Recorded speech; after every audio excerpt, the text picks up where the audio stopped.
Boa tarde a todos, a quem já cá esteve, bem-vindos novamente. Estamos de volta à C10 para dar início à segunda parte dos trabalhos. Bruno Teixeira e Carla Mascarenhas serão os protagonistas do próximo momento. Boas práticas em candidaturas e a comunidade NCC-PT é o tema das suas apresentações. Sem mais demoras, convido então a subir ao palco Bruno Teixeira, da Associação Nacional de Inovação, e Carla Mascarenhas, do Centro Nacional de Cibersegurança. Obrigada. Muito obrigado. Boa tarde.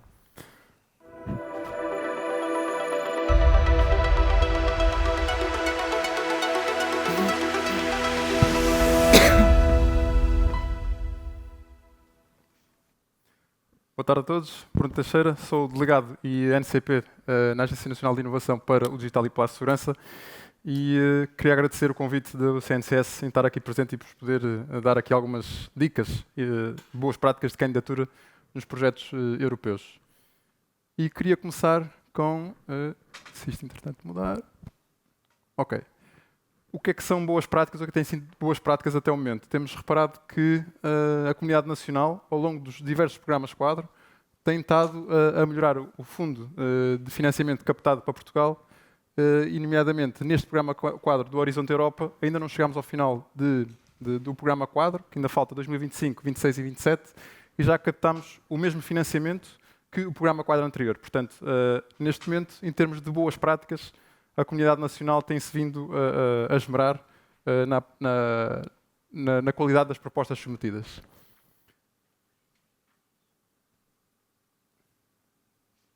Ok. Algum problema com a apresentação? Ok, perfeito.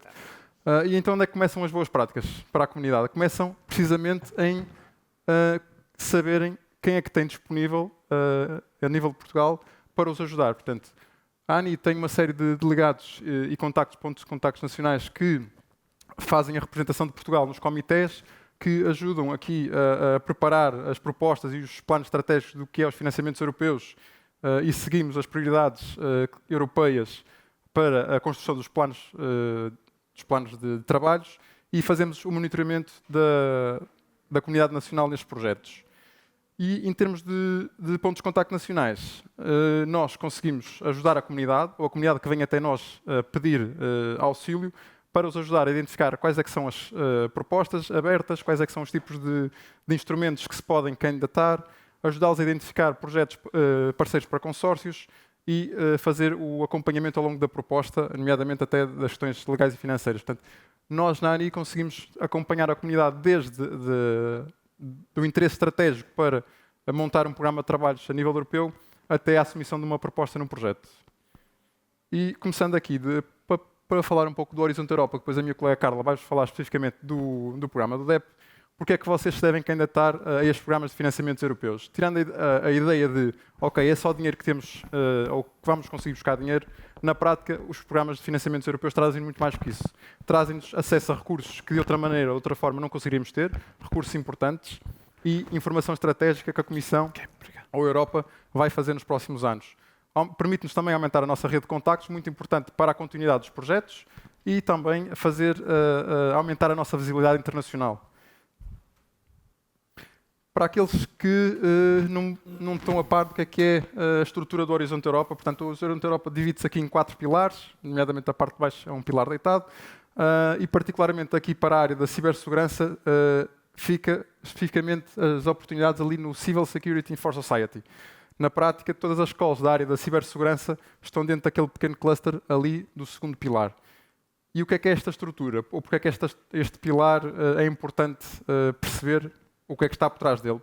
Porque numa boa prática de candidatura, nós temos que perceber de onde é que tudo nasce, ou seja, todos os projetos que as entidades apliquem ou se candidatem a apresentar neste pilar, vêm das prioridades políticas da União Europeia. Precisamos de saber quais é que são as prioridades políticas que estão estabelecidas. Porquê?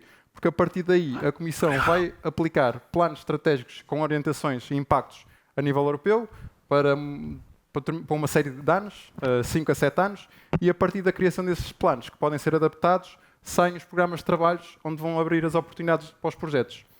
E o resultado dos projetos e os impactos que estes projetos vão criar na comunidade vão realimentar outra vez o ciclo de redefinição de prioridades europeias. Portanto, quando começarem a escrever um projeto ou uma proposta, tenham sempre em conta onde é que ele se vai enquadrar nas políticas europeias e de que forma é que esse projeto vai influenciar tudo o resto que está à sua volta.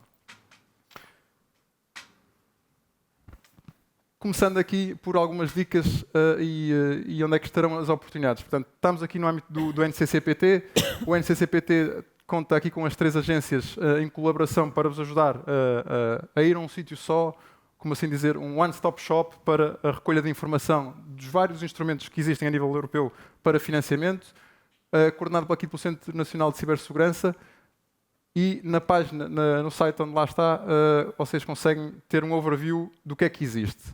Mas na prática, depois vocês vão ter que ir à fonte, onde estão todas as informações, ou onde é colocada toda a informação a nível europeu, ao site do Funding and Tenders, e lá vocês conseguem procurar calls específicas, conseguem procurar o programa de trabalhos, onde vos vai dizer tudo o que vocês têm que ler para fazer a aplicação de um projeto. Portanto, é neste site aqui, para quem não conhece, que depois vocês vão ter que beber alguma da informação. É um site muito complexo para a primeira fase, para quem não está habituado, mas se precisarem de ajuda, contactem-nos que nós fazemos uma reunião e conseguimos ajudar a navegar neste website. A nível de oportunidades para o Cluster 3, e estando nós aqui na área da cibersegurança. Portanto, a área da cibersegurança no Horizonte Europa enquadra-se no Cluster 3, o Cluster da Segurança da Sociedade Civil, e o que este programa tem trazido novidades é realmente o financiamento, ou a quantidade de financiamento que existe para a área da cibersegurança. Em todo o programa, vamos chamar, é o pilar que tem mais financiamento e o pilar que vai ter mais projetos abertos para a área da segurança civil. E estamos a falar de quê, em termos de projetos? Estamos a falar de projetos no âmbito de criar aplicações com AI generativa, criação de ferramentas avançadas para âmbitos operacionais da cibersegurança, criação de ferramentas para melhoria de questões de privacidade e 3 outros tópicos muito ligados à questão do quantum e da criptografia. Todas estas oportunidades são de salientar que se encontram, vamos chamar, restritas a certos participantes, ou seja, de maneira que o conhecimento se mantenha na União Europeia e de forma a que a tecnologia lá produzida nestes projetos não extravase os interesses europeus, há uma série de requisitos e critérios para as entidades que participam nestas calls. E o que é que nos espera o futuro para 2026-2027? Neste momento já estamos a trabalhar no próximo programa, que vai abrir, ou que será publicado em abril de 2026. E o que é que nos espera? Espera-nos a continuação de criação de ferramentas para software e hardware, nomeadamente com AI generativa para questões de segurança. Espera-nos também a criação de modelos robustos para fazer aqui a chamada Secured by Design, no âmbito desses projetos, e vai continuar a haver oportunidades aqui na parte da criptografia e na parte do quantum. E agora, o porquê desta apresentação, que é aqui navegar para uma proposta de sucesso. Eu não diria que há um caminho simples e fácil, ou um template fácil de se ter uma proposta de sucesso. Tudo depende do que está à nossa volta. Eu diria que deveríamos começar a nível estratégico, que é percebermos, enquanto entidade, qual é que é o nosso foco, onde é que nós conseguimos atuar, quais é que são as nossas mais-valias e, acima de tudo, começar a perceber o que é que existem a nível de programas de trabalho onde a gente se consiga aplicar. É impossível irmos a todo lado. Há muitas oportunidades e as entidades que publicam a dizer que conseguem ir a tudo, geralmente são as que não conseguem atuar em tantas áreas. Sejam específicos naquilo onde vocês querem atuar e onde é que, principalmente, onde é que vocês conseguem contribuir.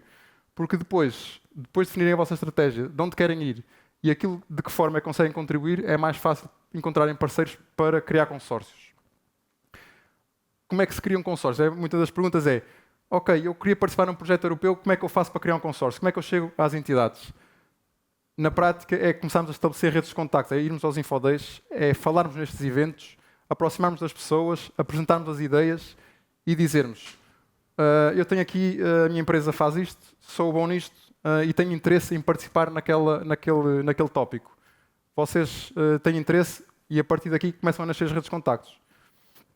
Ou seja, existem muitas ferramentas, existem muitas formas. Mas na prática é sempre o primeiro passo que as pessoas têm que dar de aproximação a outras pessoas para começar a criar os consórcios. Eu vou-vos apresentar a seguir umas ferramentas onde vocês podem ir buscar mais informação para estabelecer consórcios. Na parte da proposta, percam tempo a olhar para os templates, percam tempo a perceber como é que o template ou que informação é que tem que ter no template e submetam em tempo antes do término da proposta.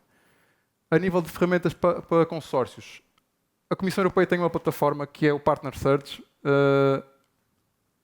Todas as entidades vão lá, todas as entidades submetem ou se apresentam com um perfil em cada proposta. Na prática, diria que 90% das entidades que participam em projetos europeus não vão por aqui. Vão pelos brokers de eventos, vão pelos Info Days, vão pelos contactos de LinkedIn, vão nas aproximações dos brokers destes eventos, em aproximação direta e quase como um spear phishing das entidades que pretendem. E como é que nós chegamos a essas entidades? Como é que nós sabemos quais as entidades, vamos chamar, mais vencedoras nos projetos anteriores? Há uma plataforma que é o Cordis. O Cordis é uma base de dados de todos os projetos financiados a nível europeu, em que vocês conseguem ter a ideia de quem foram as empresas que ganharam. E lá tem os contactos dessas empresas e vocês podem fazer approach direto a essas empresas. A nível de template, a minha colega Carla também vai aprofundar aqui um bocado o tema, mas na prática existem dois tipos de submissão. A parte A, a parte mais administrativa de uma proposta, e a parte B, onde vocês têm que aprofundar a escrita técnica da proposta. A parte B é avaliada em 3 áreas: excelência, impacto e implementação. Em cada uma delas vai ter um score. E é aqui que vocês vão fazer a diferença em termos de propostas. O que é que os relatórios dos avaliadores nos dizem até o momento? Isto foram frases retiradas dos relatórios e na prática nós vemos que, por vezes, os objetivos não são mensuráveis, problemas na descrição das metodologias, definição de KPIs de acordo com os objetivos, ou a proposta pode ser muito ambiciosa em termos de demonstração de resultados, mas não ir além do estado da arte que existe. Portanto, na prática, devemos ter em atenção a quantificação de objetivos. Em cada um dos objetivos tem que ter um KPI associado e sermos credíveis quando estamos a montar a parte técnica de referências.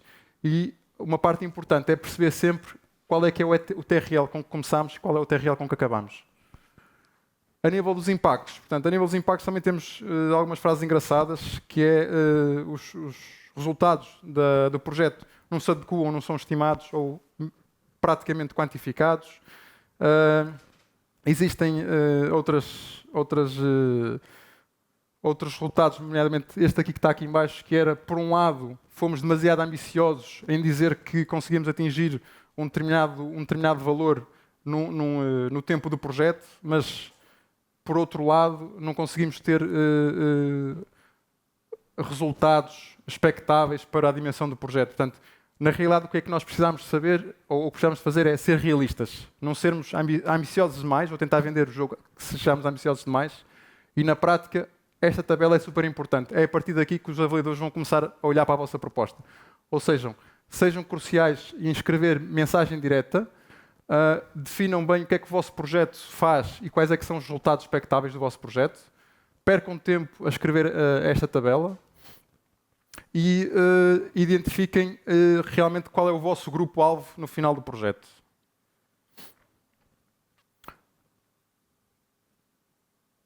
Ok, a nível de implementação, há aqui outras particularidades, que é o acompanhamento do Project Officer, que vai fazer o acompanhamento do vosso projeto ao longo dos anos que vocês definirem. É muito importante, nesta parte da implementação, olharem para aquela tabela 3.1 dos riscos. Quando definem riscos, não se foquem nos riscos genéricos, porque os riscos genéricos toda a gente sabe como é que são tratados. Foquem-se sim nos vossos riscos técnicos da vossa proposta. Tenham sempre um plano B bem detalhado de como é que vocês vão contornar o problema quando chegarem a uma determinada fase do projeto. Providenciem sempre deliverables e milestones para que o avaliador veja, ok, eles tem o projeto e o responsável por acompanhar o projeto consegue perceber se o projeto está a ter um bom avanço ou não.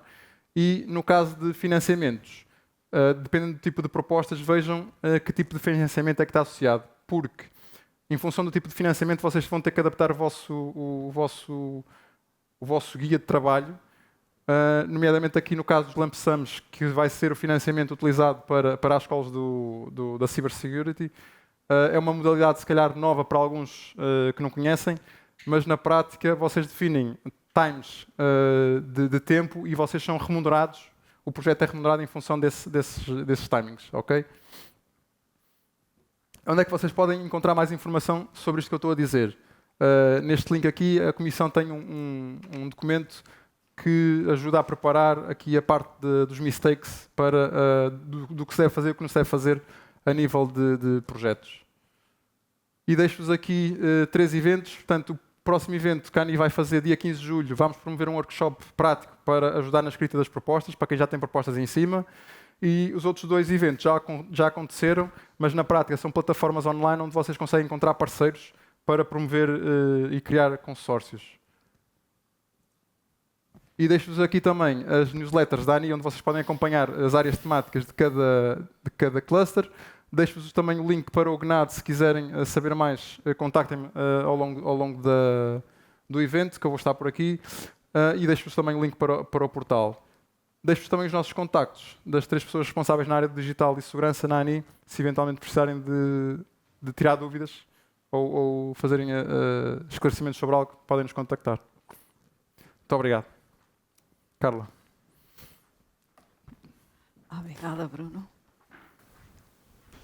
Olá, boa tarde a todos e a todas. Obrigada por nos virem visitar aqui ao CIDEI e obrigada por estarem aqui. Eu, antes de começar a falar em como tentar redigir uma boa proposta, começaria por vos apresentar que, se eu não me engano, exato, o NCCPT, ou os NCCs da Europa, foram criados pela normativa 887/2021 da Comissão Europeia. E o NCCP tem 2 grandes objetivos. Um deles, o primeiro, não o mais importante, mas bastante importante, é a criação de uma comunidade nacional, uma comunidade em cibersegurança. E nesta comunidade podem entrar todas as entidades nacionais, sejam privadas, sejam públicas, com exceção das empresas unipessoais. Desta rede, portanto, quem tiver acesso a esta rede, quem fizer parte desta rede, pode depois fazer parte da comunidade Atlas. Quais são as mais-valias de fazer parte da nossa rede nacional ou da rede europeia? No que diz respeito à rede nacional, vai ter o apoio do NCCPT na preparação de propostas, na procura de parceiros, no matchmaking entre a indústria e a academia, por exemplo. Vão poder contribuir para a implementação da Estratégia Nacional em Cibersegurança e, em contrapartida, quem fizer parte da comunidade Atlas poderá depois integrar redes europeias, excelência em cibersegurança, contribuir diretamente para a autonomia digital da Europa, etc. A comunidade nacional, quem pode entrar, mais uma vez, todos, empresas, universidades, entidades públicas e privadas, associações, organizações da sociedade civil. Neste momento, dá para trás. Neste momento, quem quiser integrar a comunidade, a nossa comunidade, basta enviarem-nos um e-mail. O e-mail deixo no final. E, a posteriori, será quem quem tiver perfil para integrar a comunidade europeia passará por uma avaliação feita pelo NCCPT e poderá integrar depois esta comunidade. Aqui, as entidades que podem pertencer são entidades que tenham operação, que tenham atuação no domínio da cibersegurança. É uma das grandes diferenças entre a nacional e a europeia. E só podem entrar empresas do Estado-membro. Portanto, estão aqui vários tipos de entidades. A proposta é feita, portanto, as entidades que queiram pertencer a esta comunidade fazem a proposta ao NCCPT, que faz a avaliação, uma primeira avaliação, e é o SCCC que depois autoriza ou não, a avaliação final é pelo SCCC e é esta organização, esta entidade, que aceita ou não a entrada na comunidade. E passamos agora às boas práticas, era o que o Bruno dizia, boas práticas, depende do que consideremos boas práticas, porque às vezes uma proposta que possamos considerar que se calhar até não tem grande capacidade é uma proposta vencedora. No caso da indústria ou no caso da investigação, quando vocês estão a pensar em qualquer coisa ou estão a tentar produzir alguma coisa e há ali algo que corre mal, muitas vezes é esse algo que corre mal que é o vencedor, não é o vosso produto final que vocês estavam a pensar. Mas temos que saber vender a nossa ideia. E a primeira coisa é ler o programa de trabalhos. Neste caso, no nosso caso, do NCC e do CNCS, é o DEP, o Programa Europa Digital. A primeira coisa a fazer é ler o programa de trabalhos, o Horizonte Europa ou o programa de trabalhos do DEP. Quais são os objetivos que o DEP quer ver cumpridos no final deste quadro comunitário? Quer diminuir as ameaças cibernáuticas, quer aumentar a nossa resiliência em termos de ataques, o que quer que seja. Os objetivos, a nossa proposta, tem que ir de encontro ao que o programa de trabalhos, neste caso o digital, pretende. E temos que demonstrar qual é o valor acrescentado que a minha proposta, que a minha ideia vai dar a este programa. Ou seja, eu quero produzir qualquer coisa, eu quero me tornar o produtor número 1, seja do que for. Quais são os objetivos do programa onde eu quero ir buscar dinheiro para me ajudar a concretizar a minha ideia, a produzir o meu produto? Quais são os objetivos, como é que o meu produto, a minha ideia, o meu serviço, eu tenho a mania de falar em produto, mas pode ser um serviço, qual é como é que eu vou conseguir fazer um check ou ajudar a Comissão Europeia, ou a SEC, a fazer um check neste objetivo. Ok, eu consigo cumprir aqui. O Bruno falou nos consórcios. Construam um consórcio forte. Se nunca concorreram a projetos europeus, Horizonte ou DEP, se calhar não avançarem como líderes não será mal pensado. Arranjem alguém que já tenha experiência em candidaturas, que já tenham tido candidaturas vencedoras e associem-se a essa. Aliás, o painel anterior falava exatamente nisso. E associem-se a esse consórcio. Não quer isso dizer que vocês ficariam sem a vossa ideia ou sem o vosso produto. Tem que arranjar um consórcio que seja ganhador. E nesse consórcio convém que se assegure o equilíbrio geográfico.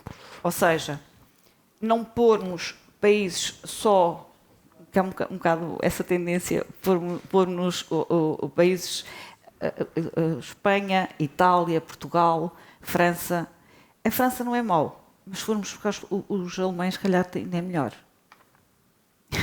Em jeito de brincadeira, mas acaba por ser um bocadinho, e o Bruno saberá disto melhor do que eu, ir buscar alguém, um parceiro de um dos países com mais dinheiro e que tem muito mais sucesso nessas candidaturas. E acaba por ser, às vezes, é um truque. Let's go again. Exatamente, estabelecer uma parceria com uma entidade coordenadora que seja competente e que tenha experiência na gestão dos projetos.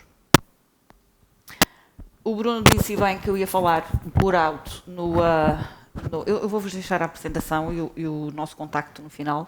Qualquer coisa podem-nos contactar. A parte A é a parte mais burocrática, aquilo é preencher os campos.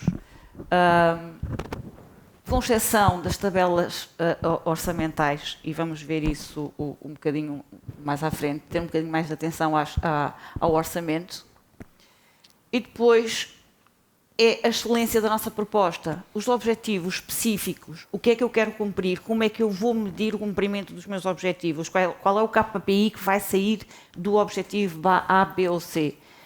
A relação com o programa de trabalhos, como ainda há pouco vos falei, como é que eu vou conseguir ajudar o DEP, ou o Horizonte, a cumprir as metas a que nos propusemos. E todos os países se propuseram a cumprir determinadas metas. A metodologia, destacar a inovação, vejam o que é que está feito, o que é que está verdadeiramente feito para trás, façam o benchmarking da vossa ideia e peguem, a partir daí vejam o que é que eu posso dar a mais. E que era a tal questão dos projetos que muitas vezes falham exatamente por causa disso, porque não fazemos um bom trabalho de casa, achamos que a nossa ideia é fantástica e ninguém mais a viu, ou melhor, ninguém pensou nela, e quando vamos ver, se calhar ali uma coisa muito parecida, e essa pequenina coisa que é muito parecida é o que vai dar cabo da nossa ideia. Qual é o impacto? Quantificar os benefícios, os sistemas de segurança melhorados, por exemplo. Mais uma vez, batemos sempre no mesmo ponto, alinhar com as metas políticas da União Europeia. Como é que vamos maximizar o impacto? A disseminação. Quem é que vamos alcançar? É o vizinho do lado? É só o nosso país? Não sei se interessará. Como? Quando? Como é que vou explorar o meu produto no final? Isto é extremamente importante. Como é que eu vou conseguir, depois de me darem o dinheiro, como é que eu vou provar na minha candidatura, ok, eu vou ter 100 mil euros, o que seja, para começar a produzir. Mas como é que eu, quando acabar o dinheiro, como é que eu vou conseguir levar o meu produto, a minha ideia avante?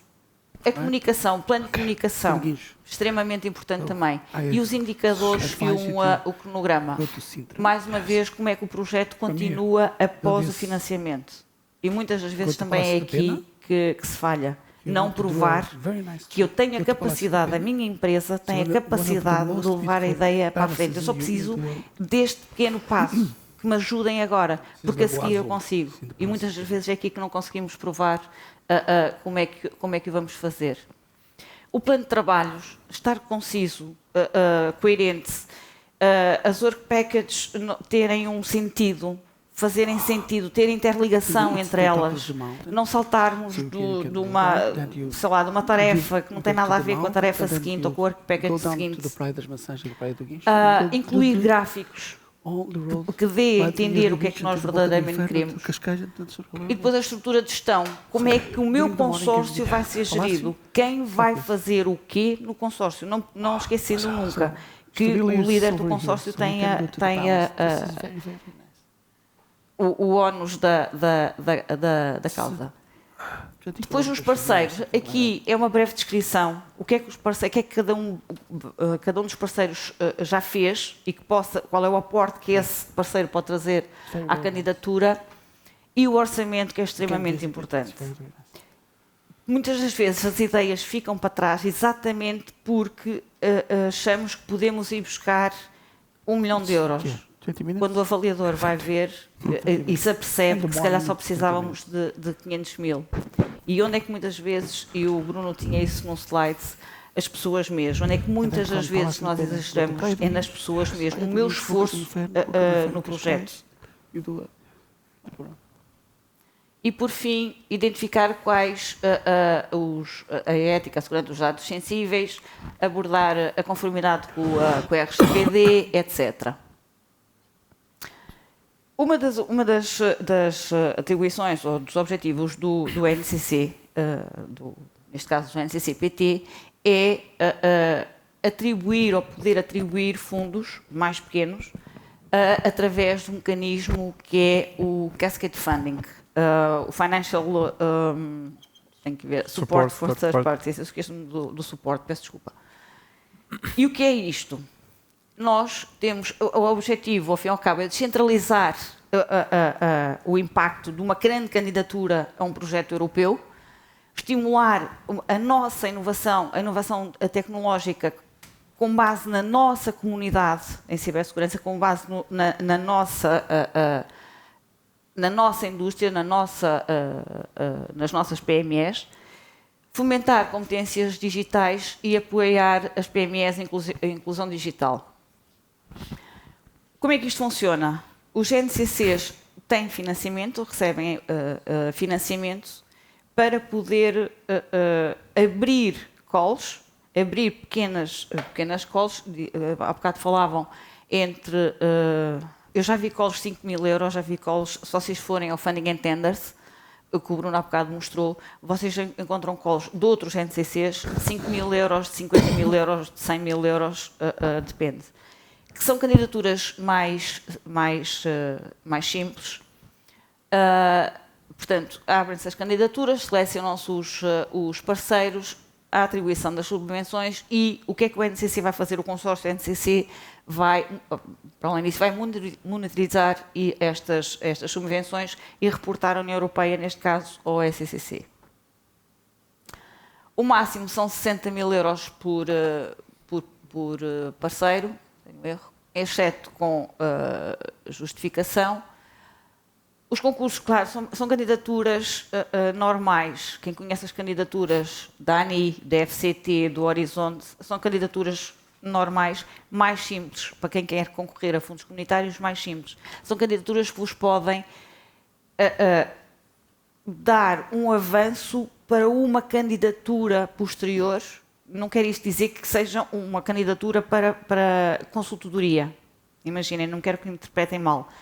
Mas é uma candidatura para vos poder, se calhar, desenvolver ali mais a vossa ideia, desenvolver mais o vosso produto ou o vosso serviço, de maneira a que vocês depois consigam alavancar uma candidatura ao DEP ou ao Horizonte.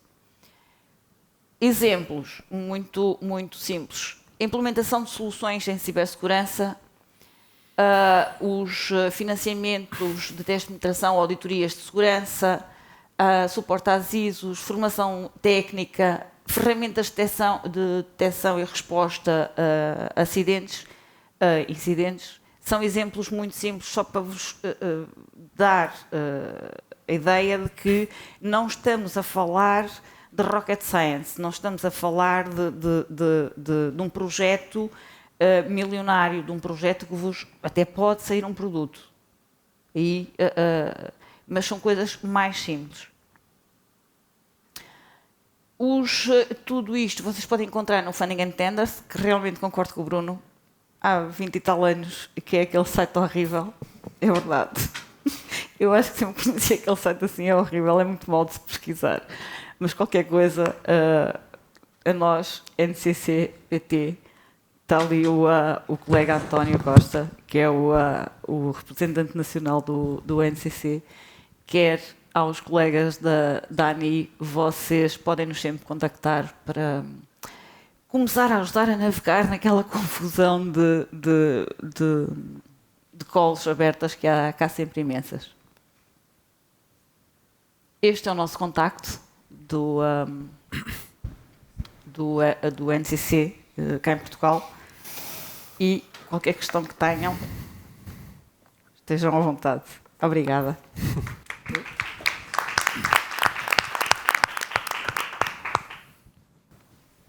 Carla, muito obrigado. Obrigada.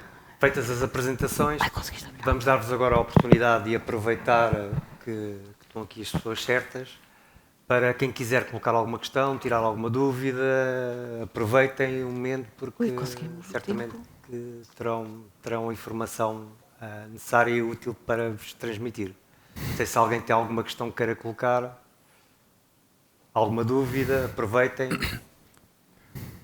Se houver uma questão de se escrevemos propostas, não escrevemos Não. propostas, ok?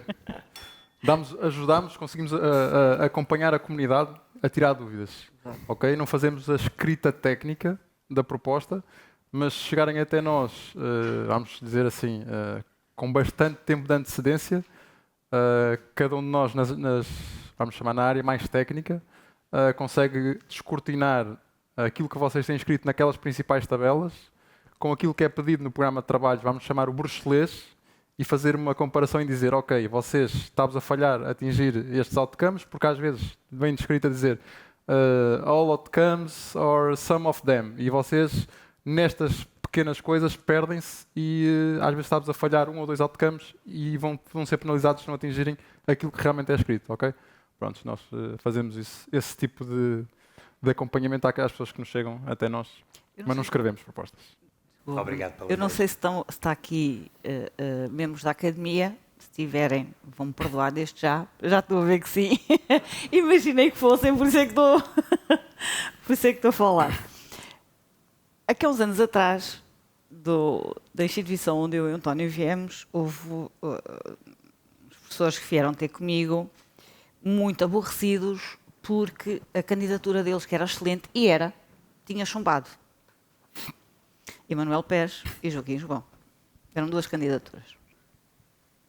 E realmente as candidaturas, as ideias eram ótimas. E eram. Qual foi o erro deles? Estão habituados a escrever artigos, a ler teses. E muitas das vezes a tendência é essa. É escrever para os vossos pares. E nem sempre o avaliador é o vosso par. Cá em Portugal, nos projetos europeus, muitas vezes sim. No Horizonte Europa e no DEP, não. O mesmo se passa com a indústria. Mas, terminando, peço desculpa. Ficaram muito chateados comigo quando eu lhes disse, desculpem lá, mas eu não percebo nada do que vocês aqui têm. Isto é chinês. Submeteram a candidatura na cola, as candidaturas na cola a seguir, e passaram. E passaram com uma boa nota. Eu não fiz nada. A única coisa que lhes disse foi, eu não entendo nada do que vocês aqui têm. Eles explicaram-me e eu consegui perceber. Mas o que estava escrito era um artigo. E o artigo não vende. O artigo não vos dá financiamento. O mesmo no caso das empresas. Se vocês não conseguirem convencer o avaliador que a vossa ideia, primeiro, que não existe, que é inovação, e quando falamos em inovação, muitas vezes o erro é pensar que a inovação cá em Portugal. Não.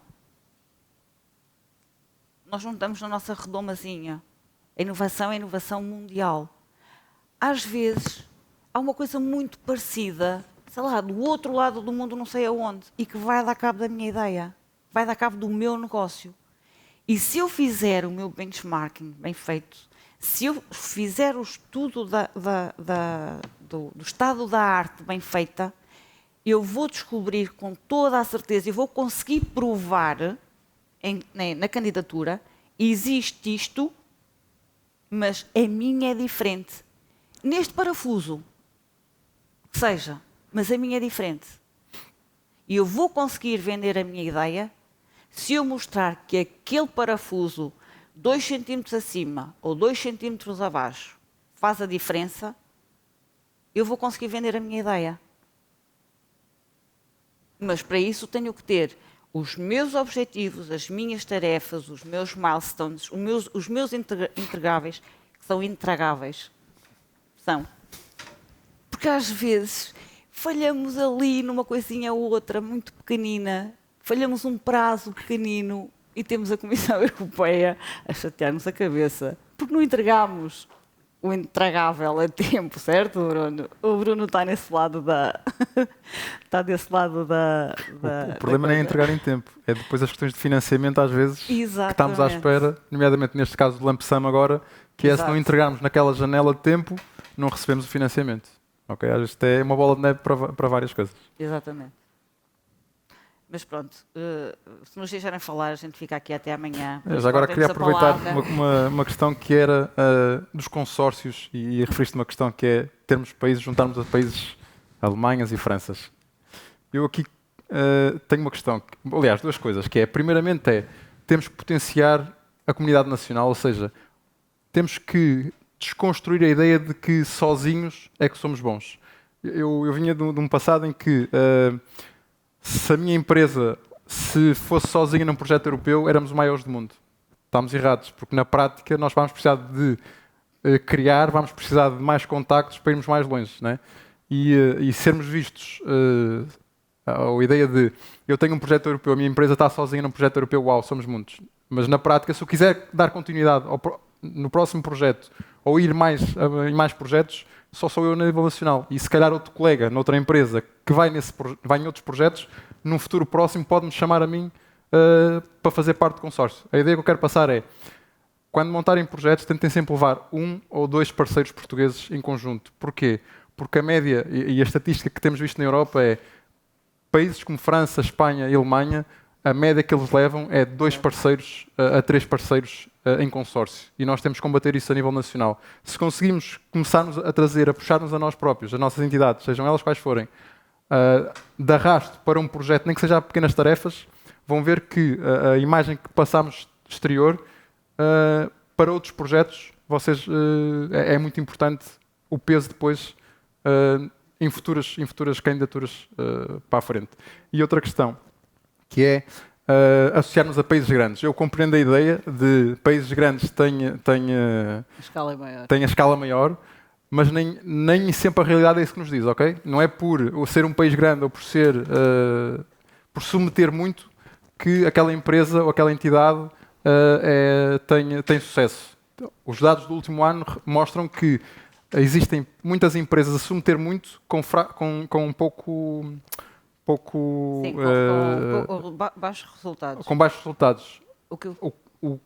A melhor ferramenta que vocês têm é irem ao Cordis, lá naquela base de dados, verem os projetos que foram financiados, quais foram as empresas que tiveram naquele tópico, ou naqueles tópicos, naquela sequência de tópicos, que estiveram sempre presentes e tentem fazer approach a essas empresas. É assim que vocês vão conseguir entrar na call e vamos chamar, entrarem nos pesos pesados, não em tanto país, mas em termos de instituições. Exato. A ideia é mesmo os pesos pesados, não nos ficarmos aqui pela Península Ibérica, imagina, ou pelos países com quem nos damos melhor.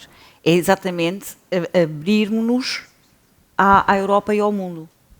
É criarmos um consórcio que tenha, e eu concordo, a maior parte das vezes temos receio de meter a universidade parceira ou a empresa parceira, e tem-se um bocado de receio de... Estamos a competir, mas vendo bem as coisas, se calhar não estamos a competir, estamos a ajudar e estamos a potenciar as nossas empresas ou as nossas ideias, ou o que quer que seja. Posso fazer uma questão? Não. Posso fazer só uma questão?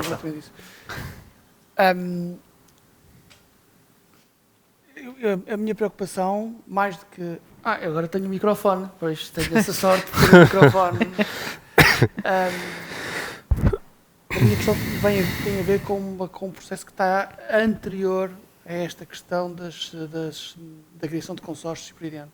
Portanto, acho que sim, que os consórcios sejam multi-country, multipartidários, com procura desta ambivalência ou dupla valência de entidades e entidades nacionais, que demonstra coesão também nacional no processo e que demonstra também, eventualmente até incluindo empresas e academia dentro dos consórcios nacionais, que podem ir a concursos internacionais e procurar primeiro fazer um join-up, e acho que na sessão anterior também falamos acerca disto, de primeiro fazer um join-up a um country não querer ser líder logo desde o princípio, portanto, ter uma ambição desmedida, mas sempre sequencial, é importante. Mas a minha preocupação, e daquilo que têm os resultados estatísticos, nós também temos visto, quer no âmbito do NCC, quer no âmbito é que existem uma grande quantidade de calls, muito qualidade, que nem sequer chegam à fase de análise de mérito, nem de candidaturas, por problemas de formalismo.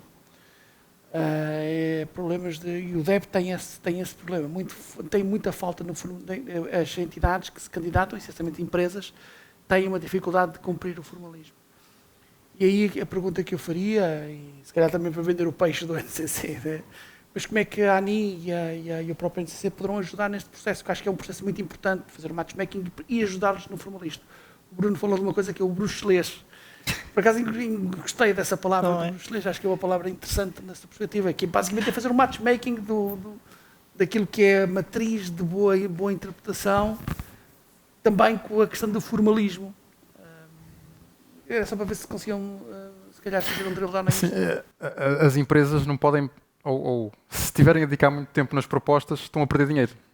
Não é? Na prática, as empresas têm que ter métodos mais ágeis.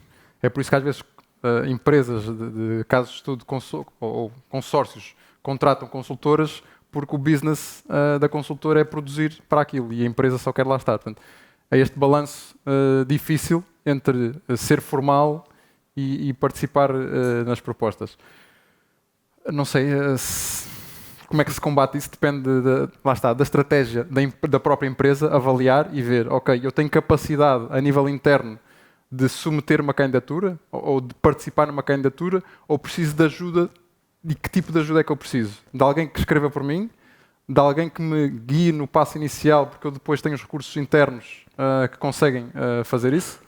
Portanto, é na fase da estratégia, acho eu, o acompanhamento mais próximo, lá está, com contactos. Mas aquilo que estás a dizer é que preparar a estratégia é tão ou mais importante do que se calhar até... Sim, claro. Sim. Que é ou seja, não perdermos tempo a escrever algo que não vai produzir ou não vai ter efeitos, porque às vezes uma proposta que não seja ganhadora numa primeira fase, no ano a seguir a mesma call abre, nós conseguimos adaptar e temos ali meio ano de trabalho ganho em termos de submissão de resultado. Eu acho que o António estava a perguntar, e já vimos vários casos desses, são aquelas candidaturas que nem passam, sequer nem são avaliadas, porque imaginem, a primeira coisa que vocês têm que fazer é criar o peak number, ou seja, o número, aquele número que diz que a vossa entidade, muitas das vezes as candidaturas estão quase prontas e falta-lhes isso.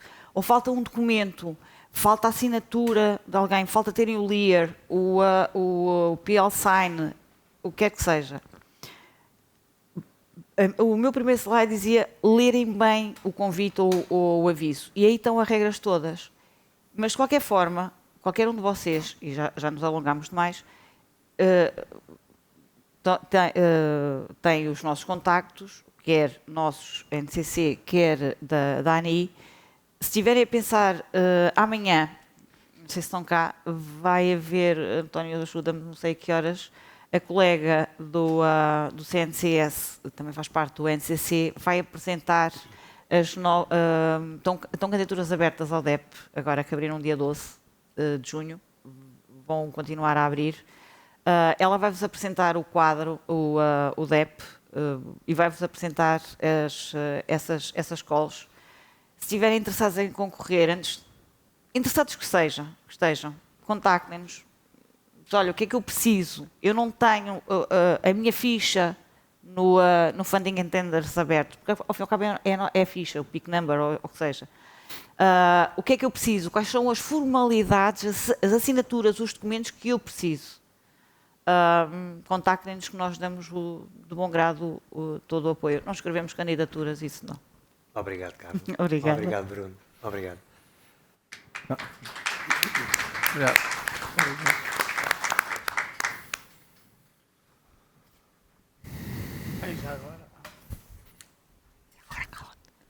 Seguimos então agora os nossos trabalhos com mais um painel de debate com o tema SIST Project, Funding Opportunities for the Resilience and Maturity Services.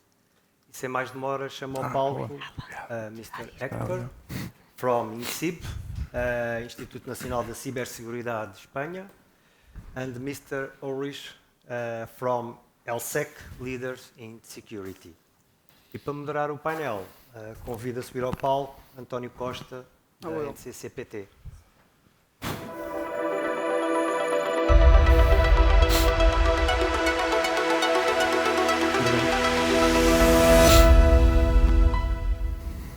Today I'm going to be in this chair. Estava à espera de... E demos tempo à vontade. A conversa era assim mais coisa. Good afternoon, everybody. First of all, thank Ulrich and Hector again for your presence in this session. So, as you all have already noticed, this is a room that is mostly dedicated to funding, to support funding and to funding opportunities. And one of the projects that we have that we are supporting or helping to disseminate, that is all the merit is coming from ELSEC and partners. It also involves a theme that we already had undertaken the 2 previous sessions, is financial support to third parties, or cascade funding in this case, and that is now materialized under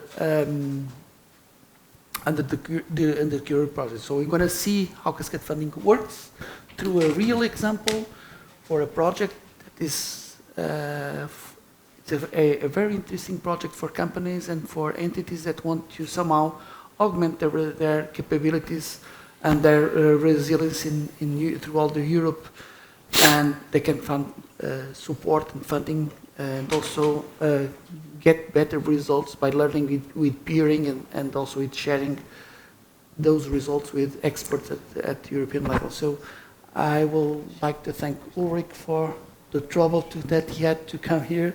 I know that was a very confused and very troubled journey from Brussels to here. There's a strike going on in Brussels airport, so it was like, how do we get here? How do we get back? No, Flights got cancelled. You got here. Now I got here, to yeah. get back, you can go by. I can rent you a bike if you want. But, That's an interesting one. nevertheless, just kidding. But I think you have a presentation. It's better to have your presentation and add in the first word as a coordinator of the project. Your presentation talking about KISTI, that is also a project that involves the NCC Spain in the consortium, and we are somehow disseminating the project to our national entities. And then we're going to have a small chat and try to do some matchmaking over here, because there is a call that will be opening during this year or the beginning of the next one. I hope that we can open a little bit of the door and over there. And also there was a call that ended in April, I think, this year. It was close in April. And let's see what Ulrich has to say about it. Okay. Ulrich, the stage is yours. All right. Thank you. Want to do the presentation? Can I change places with you? But of course, Oh, yeah. thank you very much. The seat has been preheated now, so Yeah, oh, okay, thank you. not thanks to me though. It's a previous speaker. Good afternoon, and thank you very much, Antonio, and also CNCS for inviting us.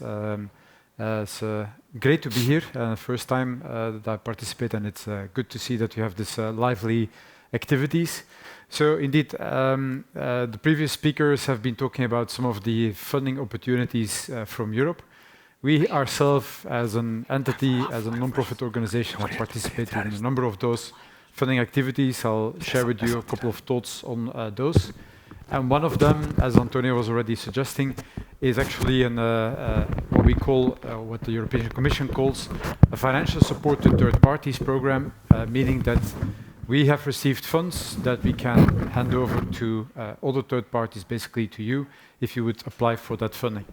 And why does the Commission do that? It's because to take away a little bit of the level of, let's say, depth and experience that might be needed in covering some very specific topics and tasks, like the ones that we will be showing, but also to really enforce and to facilitate that there's much more interaction going on amongst the different companies that we can also support there, where the Commission also has a bit of limited resources in doing so. So we try to make a number of different activities work. So one of the first programs that we are dealing with, and indeed INCIBE is therefore one of the partners, is called KISDI. It's a program that is responding to a call that was there in, I think it was 2023, and where we have basically set up a support program for pen testing activities and vulnerability assessments. So those of you who are familiar with the technical expertise which is needed, you know that it requires quite a lot of in-depth, hands-on experts and also knowledge. And it is one of those things that is actually needed for policy requirements like NIS2, NIS, or critical infrastructures, but also new and other types of legislations like the Cyber Resilience Act. So in combination of many of those things, we proposed a mechanism whereby we as a group, we facilitate open calls to be organized. I'll talk a little bit about those in a second. And for basically anybody from the market in Europe, in the European 27 member states, to apply for them. It's a very limited type of application. It's not the long and lengthy documents that you have to submit like for the Horizon calls, as was talked about earlier. So it's about 10, 15 pages maximum in an application form online, and then some additional details that we ask from you. And we ask, of course, also there to give some commitments towards actual things to be done. But let's go into more detail about those things. So enhancing cybersecurity capacity is what we called it under the KISDI flag, and then the title up there, cybersecurity deployment preparedness, support capacity and capability. So many different words meaning many different things, but they all have a specific meaning within this project. So we ourselves are a non-profit association based out of Belgium. We've been around in the market for about 30 years now, as a spin-off of Leuven University. So we were one of the first in this particular domain of cybersecurity to really bring together both cybersecurity companies, experts from research and institutes, and also policymakers. And that's still what we do today. And that's the reason also why we call ourselves a catalyst, is really to help innovating the market as a whole. And so trying to get the market to further develop much more.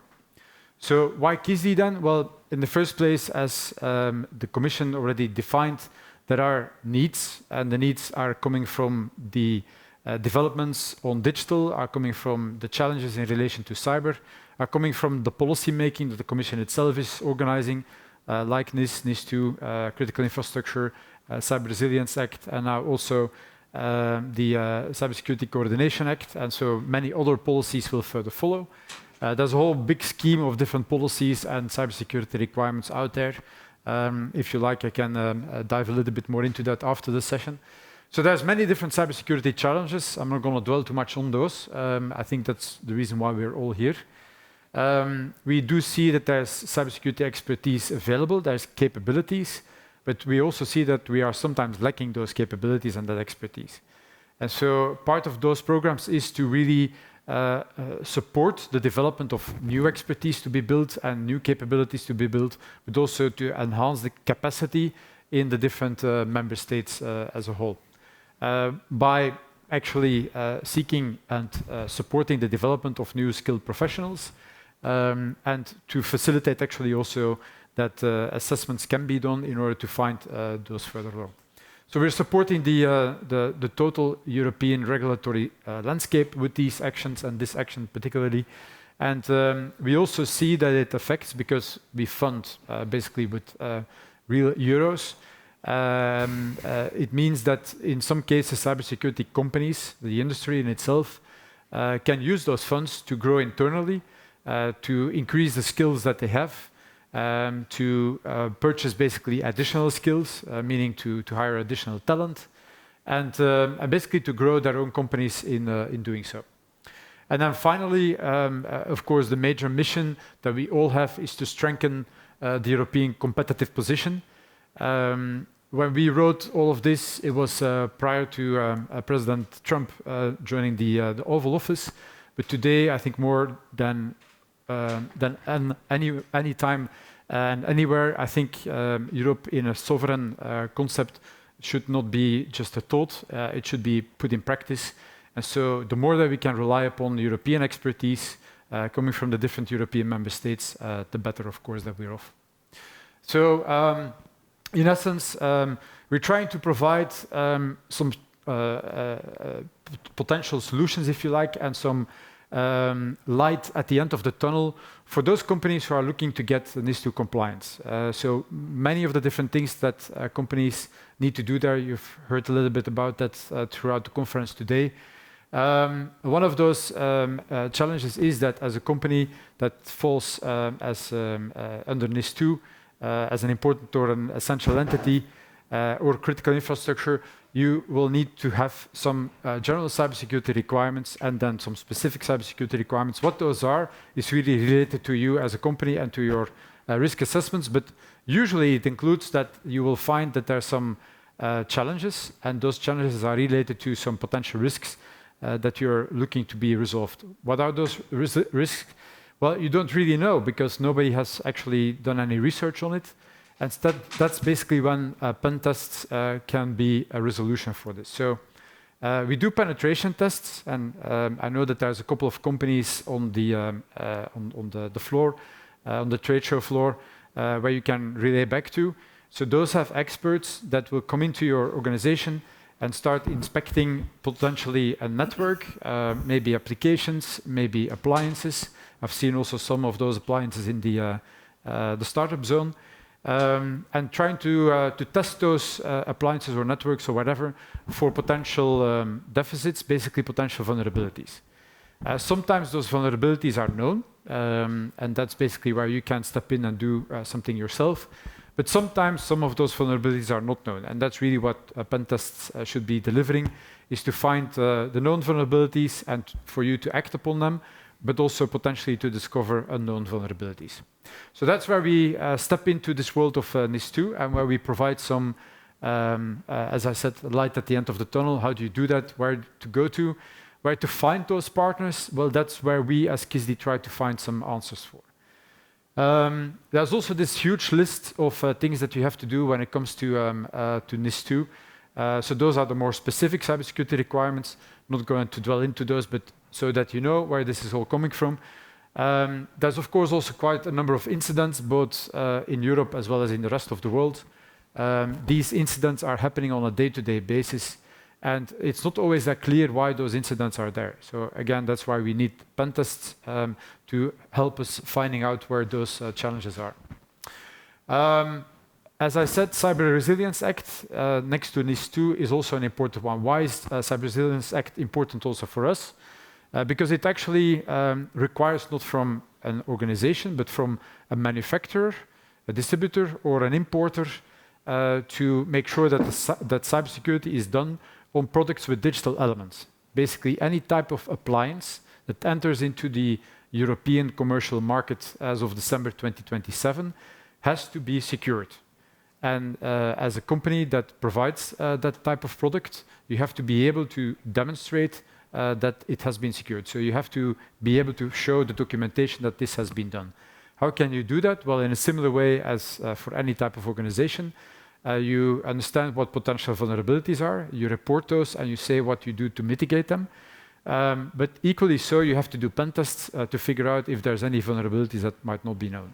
So that's why we do pen test and vulnerability assessments within KISD.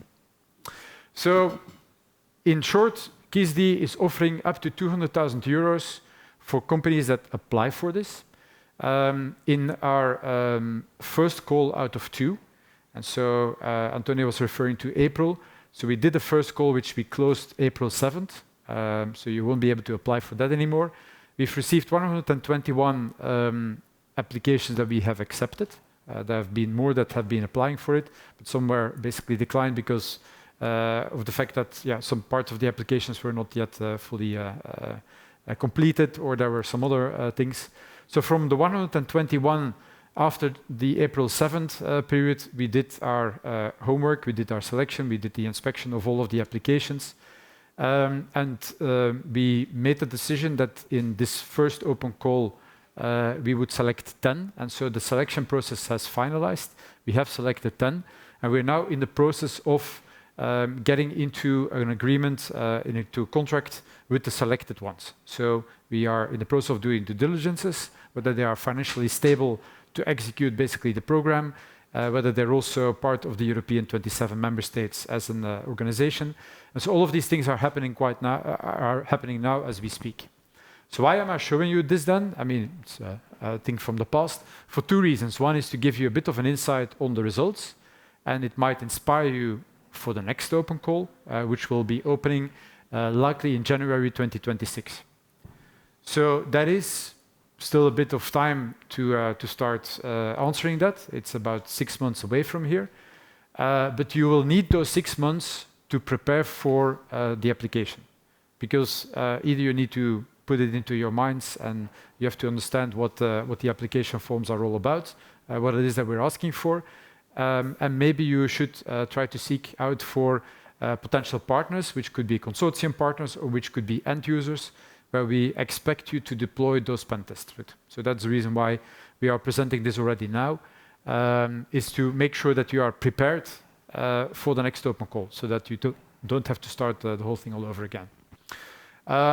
We also have some background information and some additional tooling that we can provide you.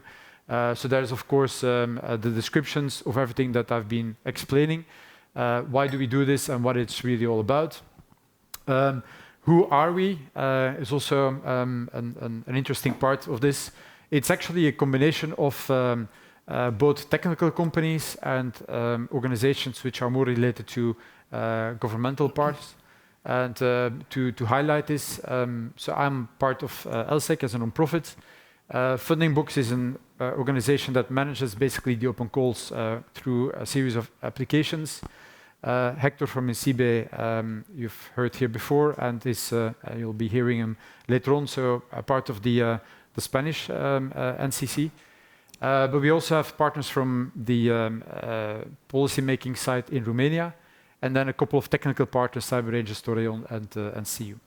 And then we have a number of supporting partners that we selected to also an open call, which is, in this case, NCC, Portugal, Slovenia, and Romania.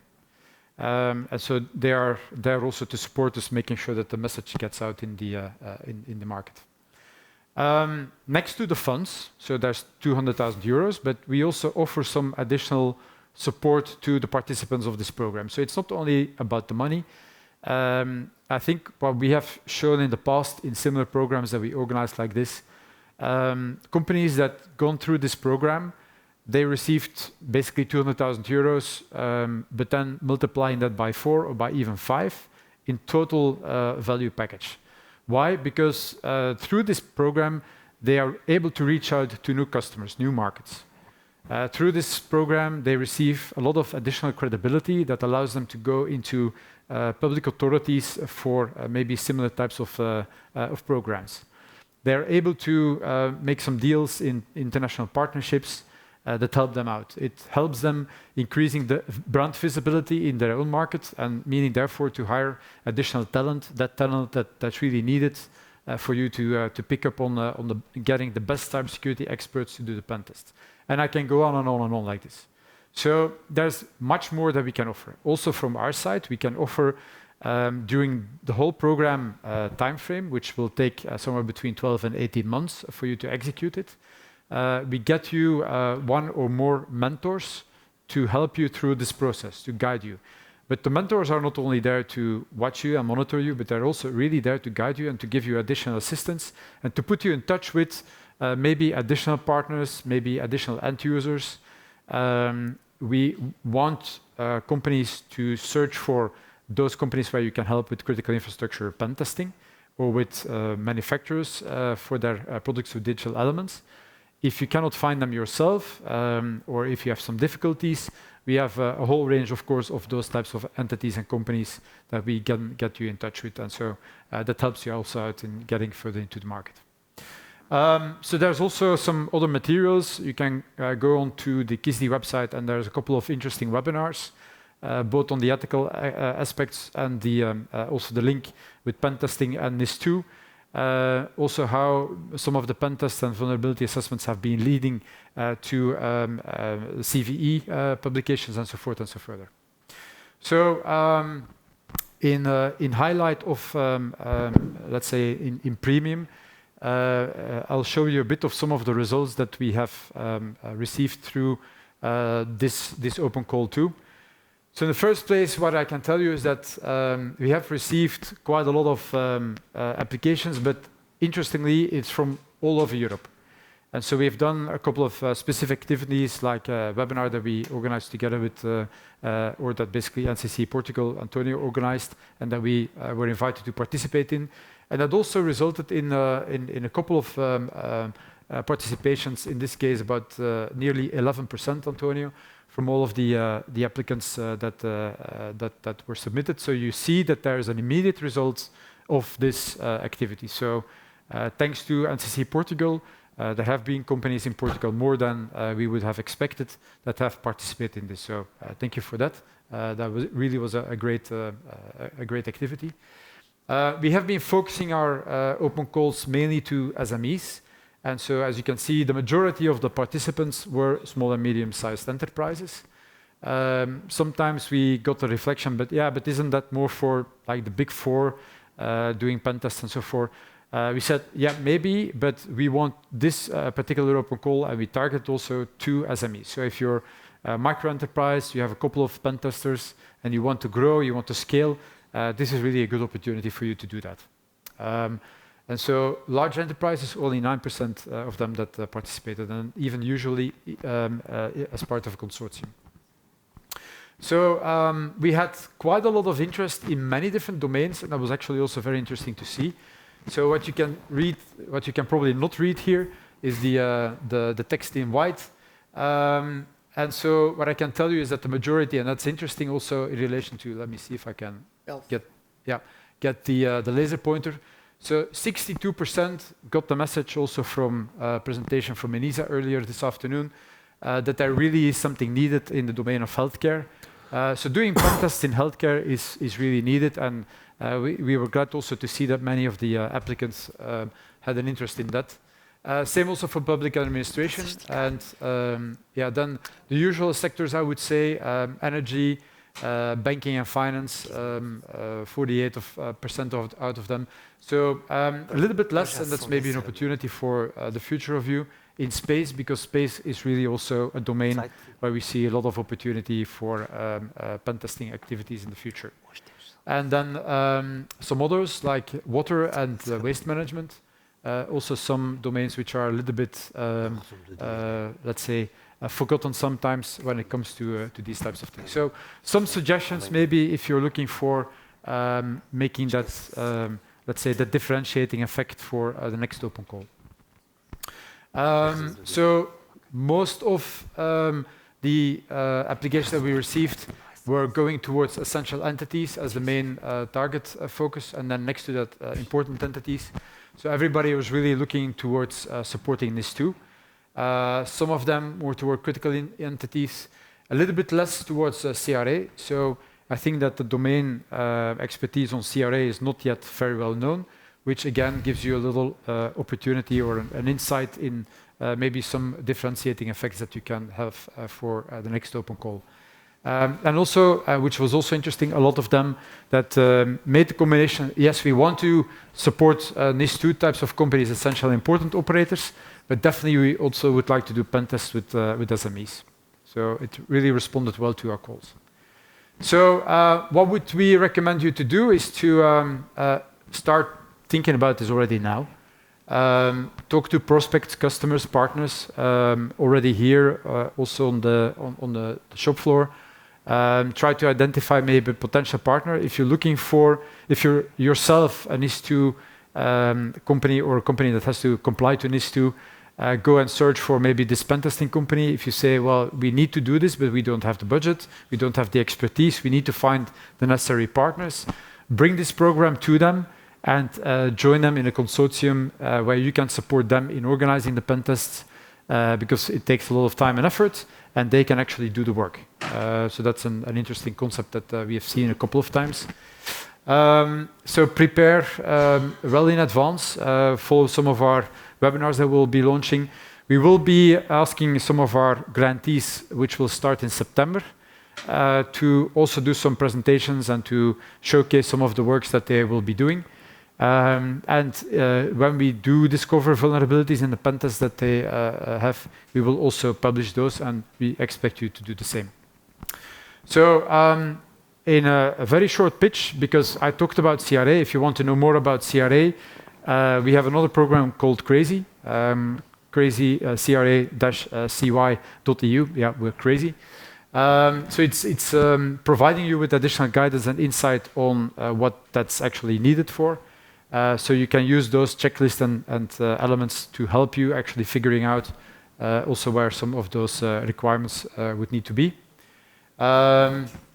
If you're more an SME and you're looking for additional support, we also have a support program called KISME. It's fortunately not yet in Portuguese, but it's in Spanish. I know it's definitely not the same. Definitely not the same. But we'll add it in any case also in Portuguese in short period of time. So where we target SMEs in getting to NIS2 compliance as well. And so this might be useful if you're looking to further support them. And if you're looking for additional partners also in the previous discussion on the future calls, then you also know where to find us. We can always give you some interesting tips and advice in your next calls that you might be looking for. And that's it. Thank you very much. You're welcome. So just to catch up with the time and try to see, I'm going to ask just one question to you, not to extend everybody, because I also wanted the audience to intervene, to start up to do one thing that Ulrich said, is to start up with matchmaking with companies in Portugal. So the idea to bring Christie into the CDAs was exactly to start up to put this in the minds of the companies, and also to say that after the month of August, September, October, we're going to start a series of webinars that will be also disseminating KISTI to our companies and try to have a bigger participation in the next phase of the call.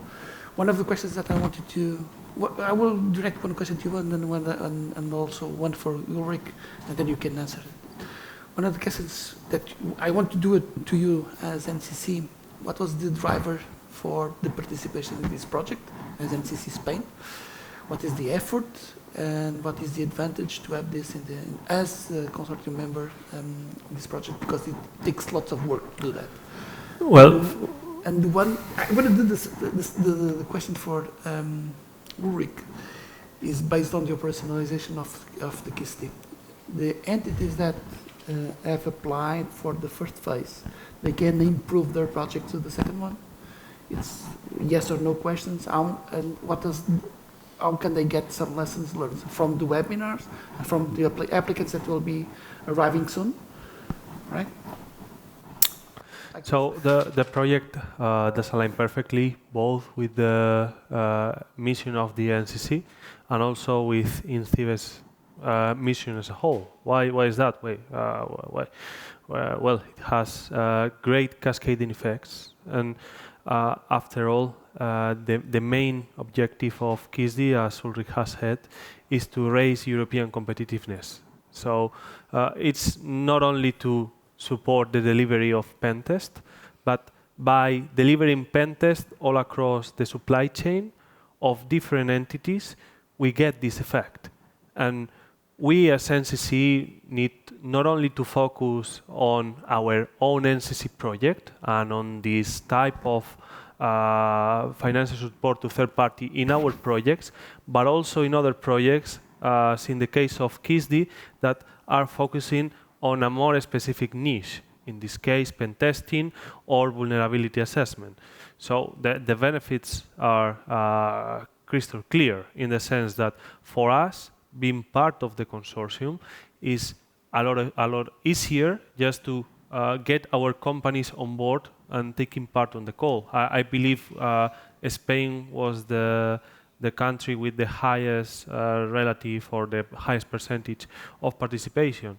That is, for us, that is a benefit and also a success. So that means that we were able to get our companies on board, but for sure for the next calls we will get our other companies on board and also try to evangelize among NCCs why this is important. Because, okay, we got NCC Portugal on board, you are part of the support program for NCCs, but also other NCCs that are not part of the project, they need to understand that this is part of their core mission, that they can be supporting their own national communities if they get their companies to take part in the proposals and also to improve the matchmaking. Because as an advice for the next call, Ulrich has mentioned that the proposal only takes about 10 pages, which is great.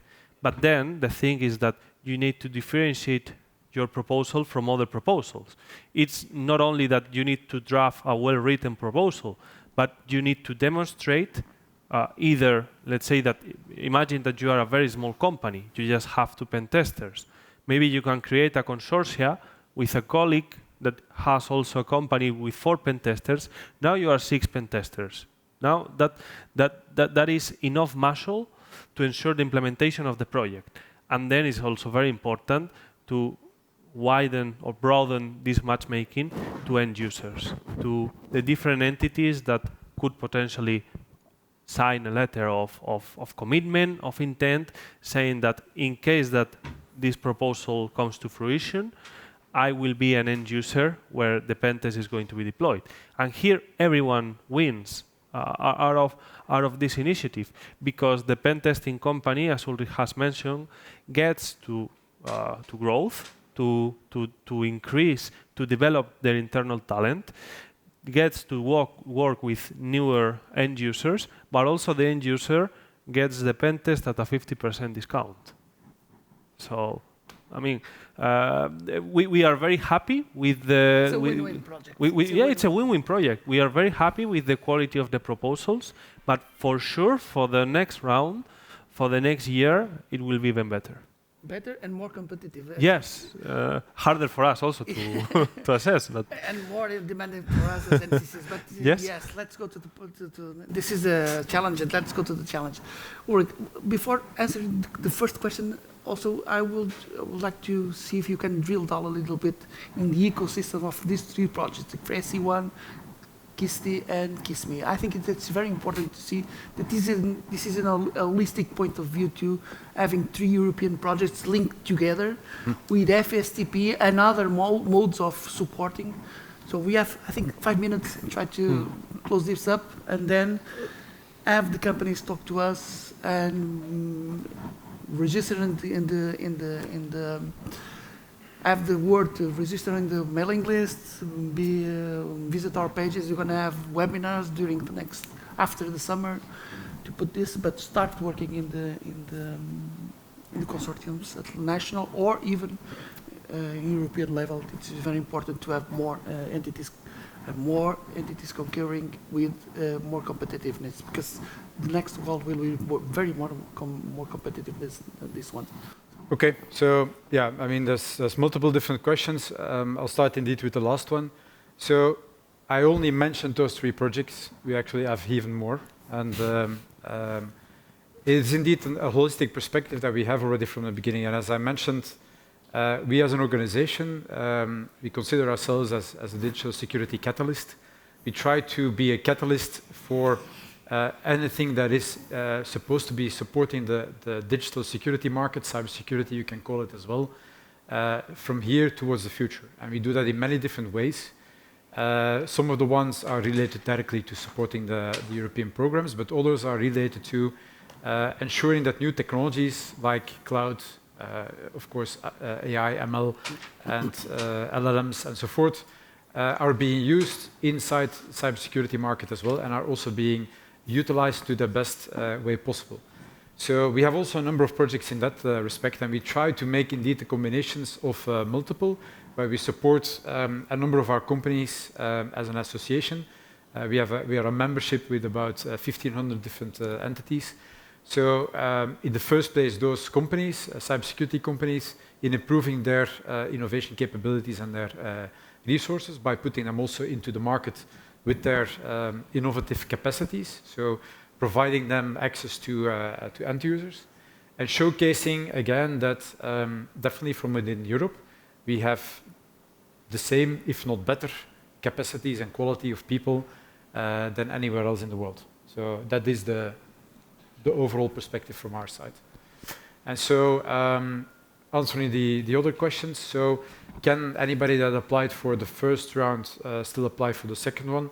Yes, they can, but they won't be able to get the 200,000 euros in grants. So, but they can still participate as another partner, supporting maybe somebody else. And then, yeah, I mean, the whole program started already now. It will be probably a bit tougher in some very specific aspects. We're still figuring out on where to put some pointers. Likely it will have to do more with the CRA in this case, so more going towards the appliances and also maybe going towards more of the domains which have been underserved. Thank you very much. I just want to make a comment for the day. I think we started, this is a very interesting afternoon. We started with cooperation with NCCs, best practices, and then a real use case example with an entity association that is using the best from their point of view, obviously there are points of view, using the best manners to use the cascade funding to put it into the companies. So, and I think with transparent rules, it's my opinion, using transparent rules and changing, it's not changing the rules as it goes, but creating more demanding rules and try to be the best use of the financing money for the Commission. Also to look from the thing that we started to talk about in the beginning of the sessions, was look also to the demand, to the need to have sovereignty, and to have the capability to have the entities that can supply the demand and have the demand at the European level, because this is a cycle of demanding. We are also opening the demanding of regarding that. And if you look at entities, I'm seeing a colleague that is from the one project that we have in Portugal called C Network, that is also supporting entities at the regional level, how they can engage with you just by contacting you, or they can use obviously the road of the NCC. But there is some advice that for our SMEs that you can give us? You already give a small tip. It is look at the CRA. Look at the things that were not handled in the first phase of the project, not in the energy or digital service providers. Look at other things of activities, and look at consortiums that we can have with companies that can create great scale in the knowledge to do that. Is there any other tip to this kind of, for the enterprises and companies in Portugal? For sure, but I think we'll need another 30 minutes to get there. But for your colleague from CNET, and we talked about that already before, so we are also operating in one of the EDIs in Belgium. Yeah. And I think what we can see definitely from our experiences with KISME, so the other mechanism for SMEs, so cybersecurity for SMEs, we have been supporting in less than 1 year 300 SMEs in making a cybersecurity improvement.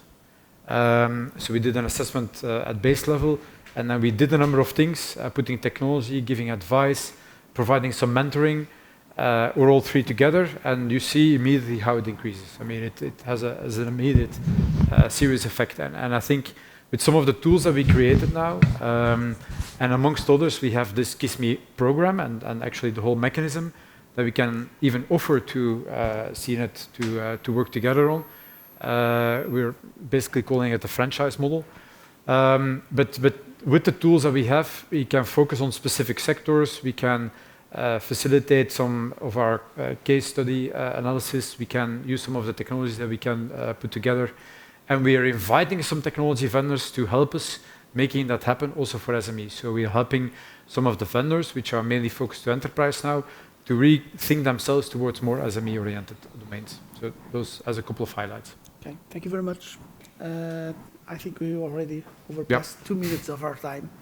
So they will be around, I think, for at least until Ulrich gets a plane ticket home. So they will be around. So please, if you want companies, please get in touch with Ulrich or Hector or with NCC Portugal.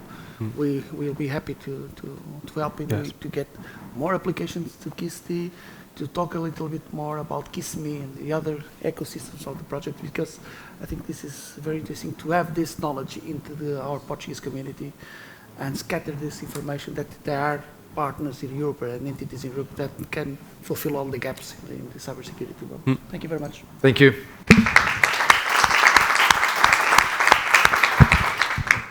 Hector, Ulrich, António, Thank you thank you very very much.